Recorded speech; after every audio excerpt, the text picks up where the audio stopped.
Hey guys, Shane here at Tank and Miniatures, and today we're going over our tournament results using the Star Shatter Arsenal.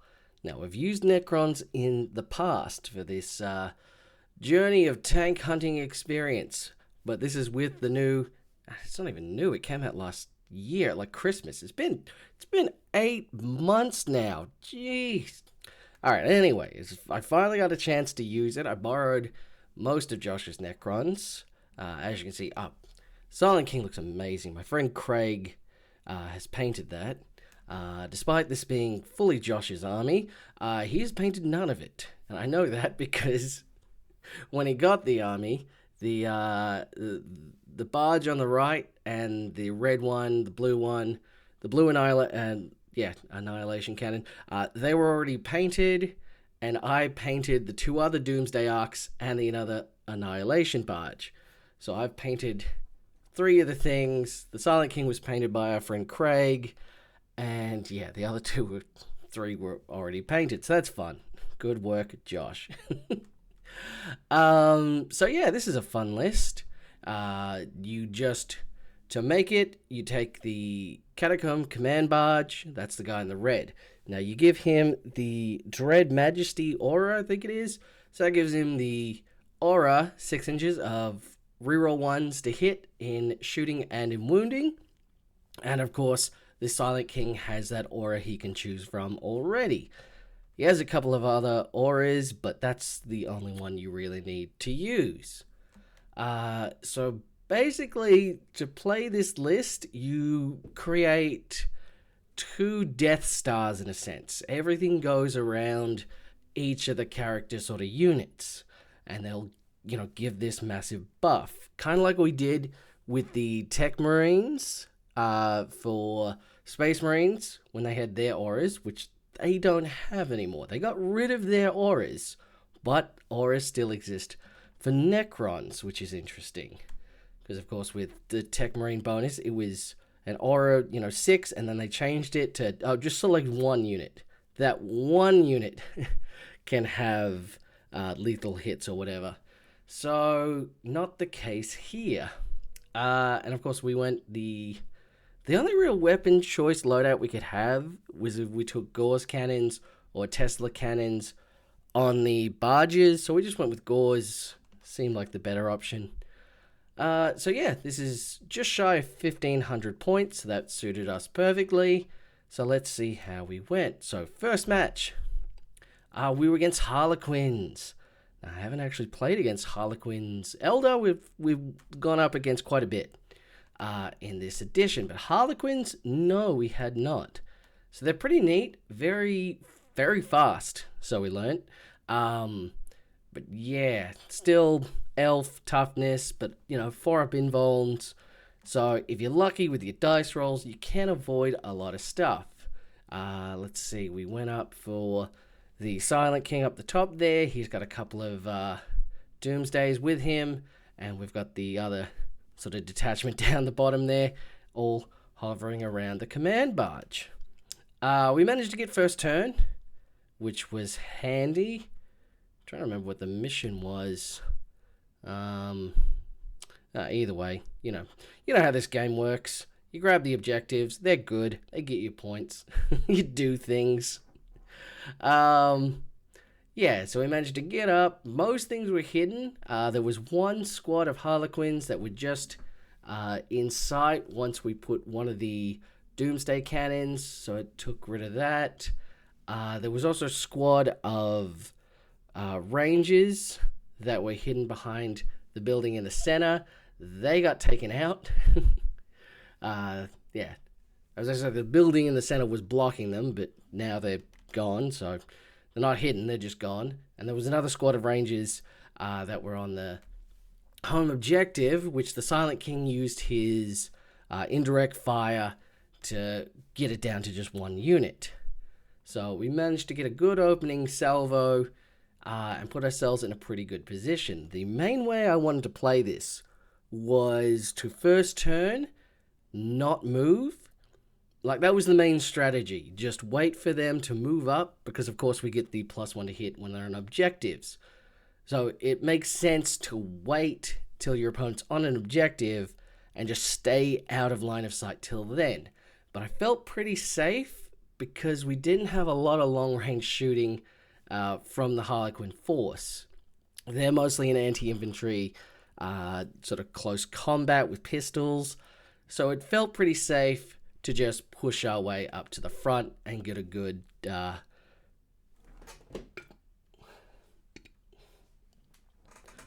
first turn position, and that went pretty good.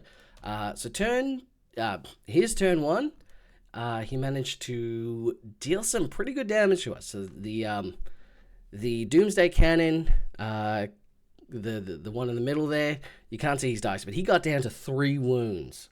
So the Bright Lances and some of the pistols, they did some work. So they managed to get him down almost dead, but not quite, which was lucky for me because he picked Bring It Down as one of his secondaries. So that was lucky. We were able to survive that. The Silent King, as you can see, he took some damage, but it just went on to the Pillar Bodyguard. So in a pretty good state right here. And of course he's swum up really fast, and his guys are ready to shoot us up. That's the thing, it's all drive-by because it's all open-topped, firing board. So they just fired their pistols straight out the window and did a good old Eldar drive-by onto the Silent King. But he is, pretty good. Next turn, as you can see, we're pretty in a good spot. The Annihilation Barge, Doomsday Cannon, he pulled himself back to the objective because he was like, I've only got 3 wounds. I gotta stay back and heal. So I pulled him out of there. The Silent King was able to destroy the transport there. Him with the Doomsday Cannon as well. They were both able to take out both of the War Walkers with their Bright Lances. That was a pretty big threat. So we wanted to get rid of them, and we managed to secure that objective there and rid the Harlequin troop that came out of the transport. Once we blew it up, we then charged them, and the Silent King was able to dispatch them. On the bottom here, there was another Harlequin troop down the bottom, but we were able to Tesla Destructor Cannon them off, and of course deal some mortal wounds. Behind a building on his main objective, we're able to get a couple of sneaky shots off with some barges down the bottom, and we're able to clear off that, but there still remains a hidden Ranger on his home objective that we weren't able to get the arcing off and mortal wounds to death. So that was good. His turn, as you can see, he went straight up the board. He was able to pull these guys way super fast. The Sky Runners, or whatever they are, the Harlequin bike guys, they managed to haywire the barge to death, so that was good. The Annihilation Barge is gone. He was haywired, and they charged into the other one, did some damage, but we were able to endure.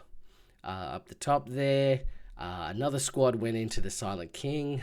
I think they were able to get rid of the other pillars, but yeah, the Silent King is insanely deadly. And of course, I took the photo where you cannot see any of the action, so that was great photography by me.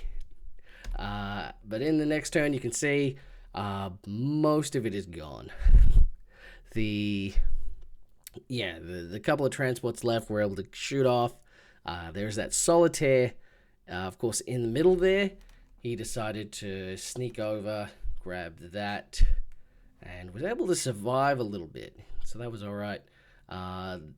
There was another, I think it was a Troop Master. He was pretty good in combat, and another Death Jester. There was 2 of them. The Silent King was able to get rid of both of them in combat. He's scary. He's scary shooting, and he's scary in combat. And he just keeps regaining his health every turn. So I think that was, then they charged in on his turn, and into the grinder it went. The Silent King took no prisoners. And that Annihilation Barge down the bottom was able to go into the home objective and sabotage. That was a really good play I did there. I was really happy with that. That all came up pretty Millhouse. Cool. So yeah, that was the end of the first game. As you can see, turn 3 was that's a tabling. So pretty good. It was a bit of a bad matchup for the Harlequins because yeah, like we were saying, it's more against like their anti-infantry, of course. Like you can bring a lot of haywire.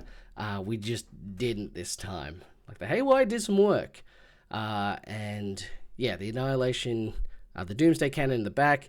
He was pretty wounded. Like it was close. Like things could have died, but they didn't. They had the chance, but they didn't. So that was good fortune for us. Next round. This was the burning objective one. For, of course, table long edges there. So World Eaters. We got a couple of Forge Fiends because, as I said in my review of the World Eaters sort of codex, not really a review, but whatever, my statements on that army, Forge Fiends are what you should be bringing. That is the correct choice. Now, the Land Raider as well has 8-bound in it, which deals some damage. So, yeah, it's a pretty good army. There's a massive blob of berserkers hiding behind the terrain in the top corner. I managed to get turn 1 again.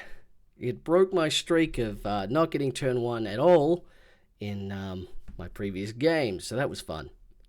So we get turn 1. As you can see, we're blobbed up, on the right-hand side. I just didn't want to get in range of the Land Raider shooting and that Forge Fiend shooting. I knew that was going to be trouble.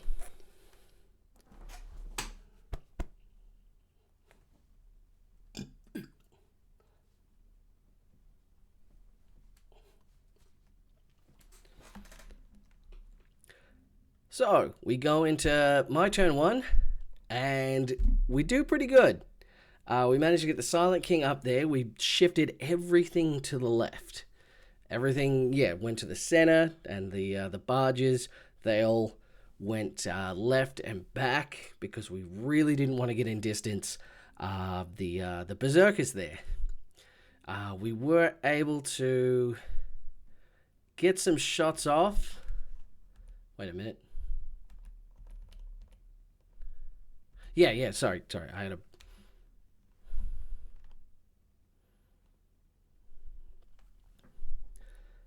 So we were able to get some shots off here. As you can see, the Land Raider is gone, as well as most of the 8-bound.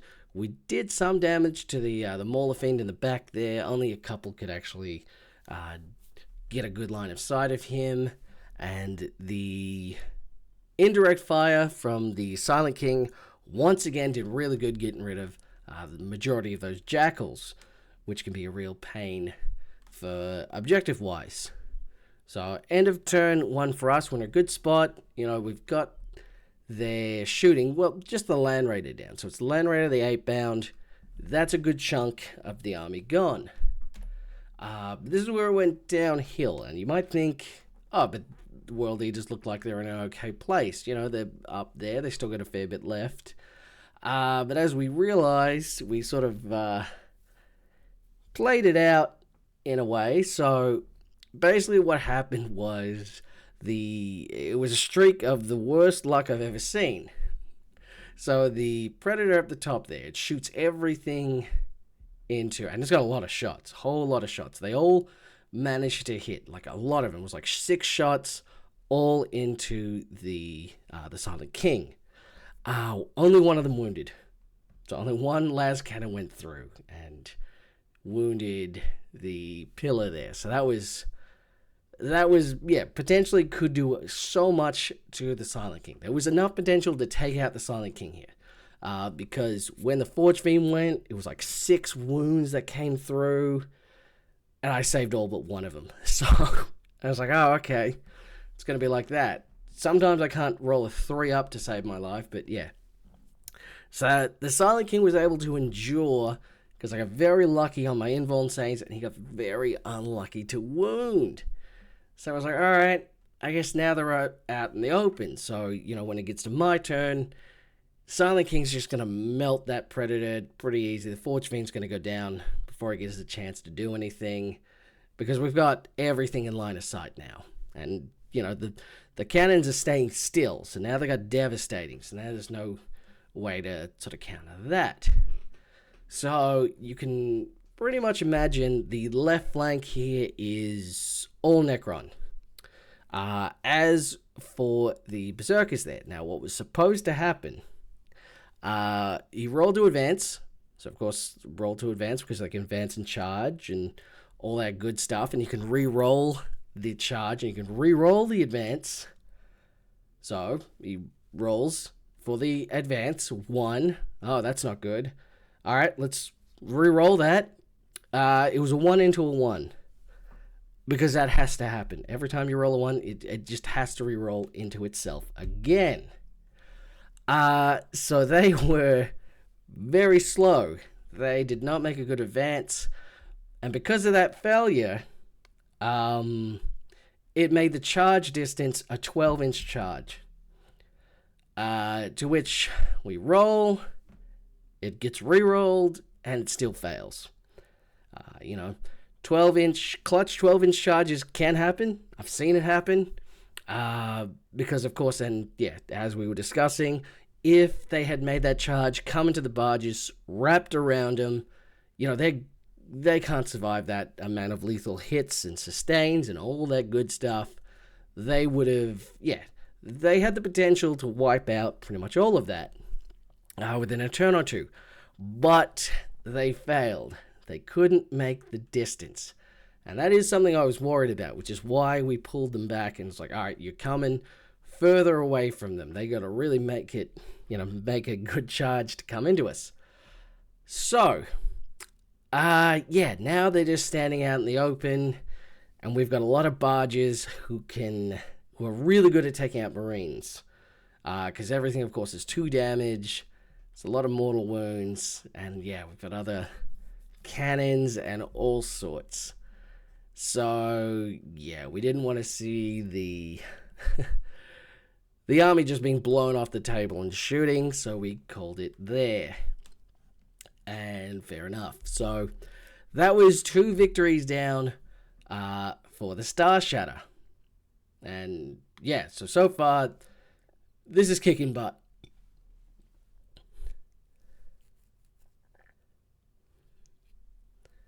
So far, this is doing damage. This is doing work. The ability to just be really fast as well, because as I forgot to mention, everything has assault. So everything is so fast because everything gets extra D6 movement. Everything's getting the +1 to hit on objectives. Everything's getting rerolls to hit, rerolls to wound. Everything is just buffed as much as it can be. Like, I don't think you could really make these weapons more dangerous than they already are. Because you got dev wounds, you got mortal wounds, lethal hits, sustained hits, everything. It's so many rules here. Even indirect fire. And really good indirect fire, because there's 12 shots. And you're re-rolling the ones against targets on the objective. So, there is so much just buffed here. So final game, we go against our old nemesis, the Dark Angels. And if you remember the last game, Dark Angels destroyed our Death Guard. So this was a bit of a chance for a redemption. So you can see he's got a Vindicator just up the top there, the Lieutenant with combi weapon. He's just scouted up to cause some trouble. We've got the Blade Guard veterans and the Inner Circle Knights, I think they're called. And then in the building is some Intercessors, a 5-man squad, and the Lion, which will, of course, the Lion can be wherever he wants because he'll just teleport whenever he feels like it. So we went a bit, we could have spread out, the whole table, but I felt, no, let's consolidate again. Let's get our Death Stars. get everything ready. Now, of course, it was night fighting again. Last time we had to fight the lion, it was night fighting. So our shooting was really painful. It was so, it really hurt the Death Guard. The Necrons, not so much, because like I said, everything's assault. Now, most of his army, though, all of his army is the neg 1 to be wounded when it's the high strength, which everything I have is. And the Inner Circle Knights were neg 1 to hit. So it was a challenge. It was, stuff was being debuffed. But we managed to get first turn again. It was another first turn for us. So, first turn, we move up as you can see, we've moved up the Silent King. When we did that, the Lieutenant was like, nope, moving back. He did his reactive move. But of course, the Annihilation Barges on the left there, they were able to advance up, some going further than the others. They were just able to get it within 12, and we're able to murder that Lieutenant. So he was melted, and the arcing shots from that were able to deal some dev wounds, mortal wounds in this case, to the Vindicator. So the Vindicator was hurt by me hurting the Lieutenant, so that was cool. And then the other cannons were able to whittle down the Vindicator, which was a bit unexpected, because, the cannons and stuff, they're mostly anti-infantry, but yeah, you've got that many shots. I think we rolled insanely well for that. We got so many sustains. So we got all these sustained hits, and then it's 5s to wound, but it's rerolling to wound. It's no AP, but yeah, every one is 2 damage. So you're able to just, by force of numbers, bring the Vindicator down. And then with the mortal wounds at the end of the shooting, it was able to be removed, which was good. Vindicator is a very vital target to remove. As we remember from our Space Marine days, 3 Vindicators can defeat any army, as I've stated before, and we'll stick by that claim. And of course, as you can see here, his Blade Guard are no more.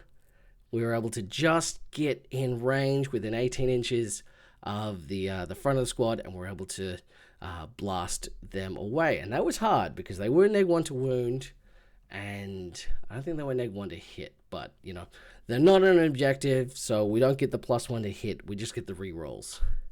So that took a bit. It pretty much took all cannons and the Silent King to get rid of the Blade Guard squad, and just with some of the leftover shooting, hit the Inner Knights where it hurts. So I think we got 1 down and 1 left on a wound. So that's good. That was pretty good. I'm pretty happy with how this is, and we've claimed a couple of objectives there. His turn.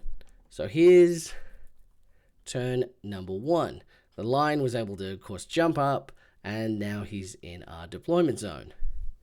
The shooting, they shot some pistols, which actually did some damage to the Silent King, which helped take down one of his bodyguard pillars. And then, of course, they've made the charge. It wasn't a very good charge. It wasn't very long. The Justicar also tried, but he failed. The Lion tried to make a charge against 2 of those arcs on the left there. With a reroll, he couldn't do it. He failed both times. So that's sad news for the Lion. He's pretty much just out of action for a turn. He just didn't do anything. He did a couple of shots, but we made our 4-up invul him. And that was it.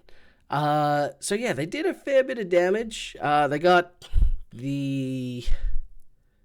Yeah, they removed... In the combat, they removed both of the bodyguard pillars. In the close combat, the Silent King then, of course, struck back, removed another 2. So, it's 12 attacks. He only managed to kill 2 of the Inner Circle Knights and push them back.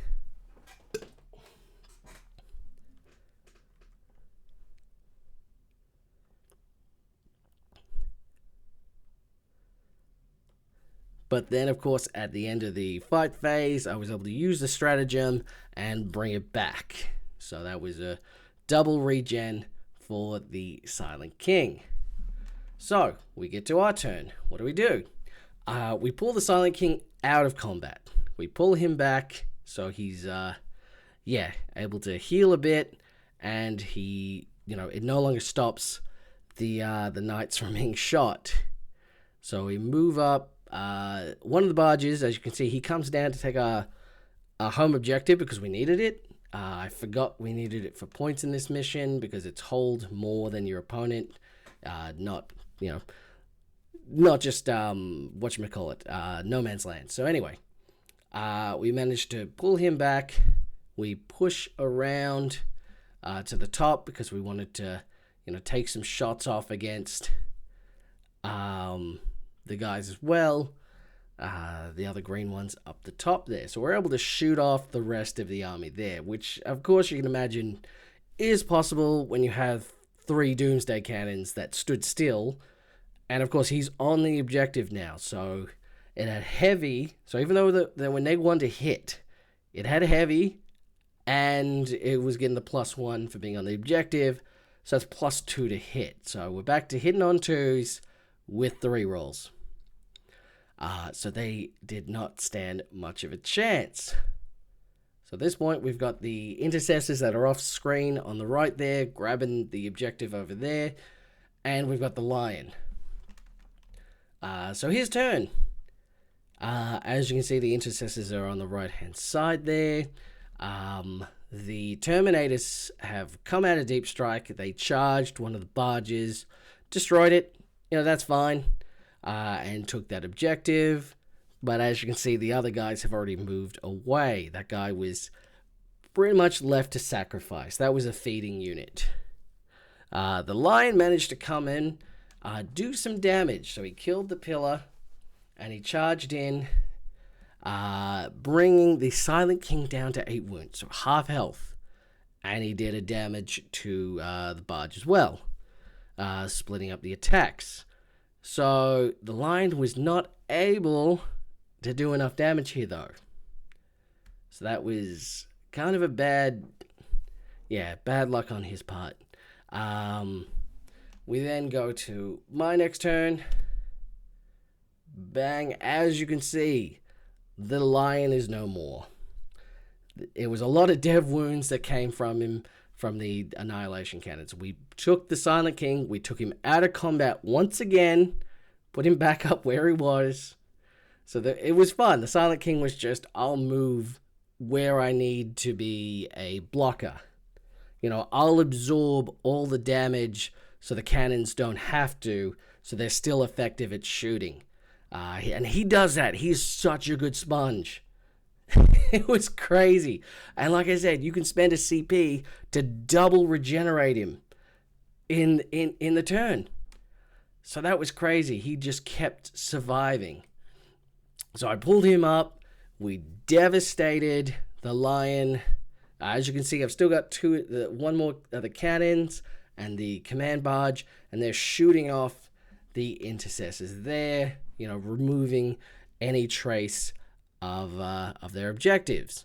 So yeah, the writing's kind of on the wall with this one. We went to his turn 3. He moved the intercessor up. It shot at the Silent King. It did nothing. The Terminators, they moved up and then they failed their charge. They tried to charge the Annihilation Barge and they couldn't charge in. It was very unfortunate. This is a bad day for charging. Like, come to think of it. Yeah, no, really come to think of it. This was a terrible day for charging Necrons from this match and the last one. This has been bad. This is cursed. Very much cursed. So yeah, we ran out the rest of the terms, but it was essential turn 3 tabling once again. So when it comes to this army, is it busted? Yes. Yeah, I believe it is. Yeah, it has too many tricks. Like I said, it it has good abilities to do dev wounds, mortal wounds to a group. It's got horde clearing ability. It's strength 18 weapons. It's got anti-vehicle, anti-everything. It's got out-of-line shooting. It's got rerolls. It's got lethal. It's obscene. And it regenerates. Everything heals back up. So in the entirety of these 3 games, I lost an Annihilation Barge once in each game. That was it. For the whole day, we just lost 1 barge. So yeah, as you can see, it's pretty effective results. Like, I'm not sure. I'm really not sure why I'm not seeing more Silent Kings being played, because I got through a whole league, and I didn't see Silent King once, but he is so good. I don't understand how he's not being brought more. He's he can take the lion, and the lion destroyed so much stuff. He can destroy Agron. If you look at the lion, he can do a lot. But he couldn't hurt the Silent King enough. And the Silent King was pretty good at hurting him. So this is really goes to show. Star Shatter Arsenal, also known as the Friend Killer list. That's what I would call it. We had fun, for the most part. If I was on the receiving end of this, I can understand it's not the greatest thing to play. But this was a tournament, and this was for the video. We had to see how powerful, because they're not playtesting these. Games Workshop aren't playtesting their armies. They just giving them numbers, and they're saying, yes, number go high. People buy book because number good. So, they're not testing it, so I have to test it for them. I have to look into what's broken, and I have to show them that this is what they have created. This is, I may be the hand dealing this out, but, they're the ones who gave me the ability to do it. Don't blame me, blame my creator. Yeah. So anyway, should you run this list? No. If you want people to like you, you will not take this army. If you're playing against someone you don't like, you should still probably not take this army. Honestly. That's still good. Right, so Star Shadow Arsenal, too good. Necron's good. Kind of busted. Whatever. Anyway. I think I was explaining this at the event. I'm out of tank armies, really. I have one more I have to play, and that's Votann. And I can't actually make a full, army out of that. I can't until we get the new models. So I might hold off until I get the new Votann IVF, because I like that model. It's a good model. I might get a couple of those. I think if we get them, we get some more Sagittar, we can load them up with minimum troops or whatever. We could make an okay force. I don't know if we want to try Votann. If you guys really want me to try Votann, I'll bring him at the end of this month. But I think I want to wait till next Codex, because everything's going to change. So, I could test him out, see how tank Votann work. But, it's going to last so little time, because a new Codex is just about to come out. So, I'm hesitant to invest in Votann, even though I love my Votann. But we'll wait for that. Because, I can't bring Drukhari anymore, because the Tantalus went Legends. Before I could get my 3 Tantaluses, they were Legends. So that's it.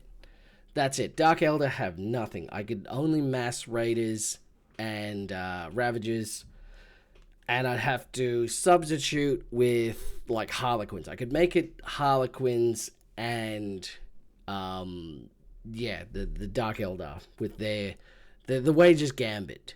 That's what I was gonna do, but it also required 3 Tantalises just for points. I would have played very similar to how Genestealer Cults went. Very glass cannons, but very fast, very agile, with big damage potential. But it's not going to happen anymore. Because GW, I think they want Dark Eldar to go away just because of the implication of what Dark Eldar, are. They don't like the implication anymore.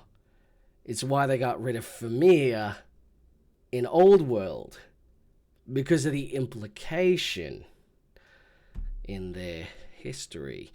Anyway, that's it for this one. So I'm going to try and think of what to bring for next month, well, the end of this month. I'll try and think of a new, fun, tank kind of esque army that we haven't already done before. It's going to be challenging. But I hope you all are there to watch it with me, and I hope that I have all your support. So thanks for watching, thanks for listening, and I'll talk to you soon. Bye.